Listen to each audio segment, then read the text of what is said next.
सामान्य माणसाला विशेषतः शेतकऱ्यांना मोठ्या प्रमाणावर फटका बसला आहे। या विरोधात काँग्रेसच्या वतीने शेगावात 9 जानेवारी रोजी घंटानाद आंदोलन करण्यात आलं।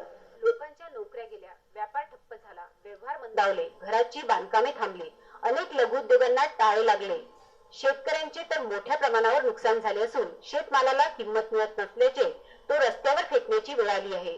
कर्जबुडव्या उद्योगपतींना 71,000 कोटी रुपयांची कर्जमाफी देण्यात आली, पण शेतकऱ्यांना मदत करायला हे सरकार तयार नाही। हे सगळे मुद्दे घेऊन आपण जनतेला बरोबर घेऊन लढा देणार राहणार असल्याचं पक्षनेते रामविजय बुरगुंगले यांनी यावेळी सांगितले। सकाळी 11 वाजेपासून टप्प्याटप्प्याने शहरातील भारतीय state bank, central bank, axis bank समोर तालुका व शहर काँग्रेसच्या वतीनं हे आंदोलन करण्यात आले।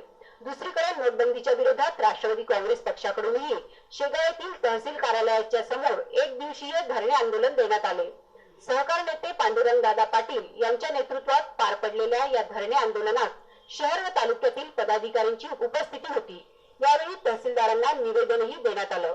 Faheem Deshmukh, UCN news, Shegaon. आता वेळ झाली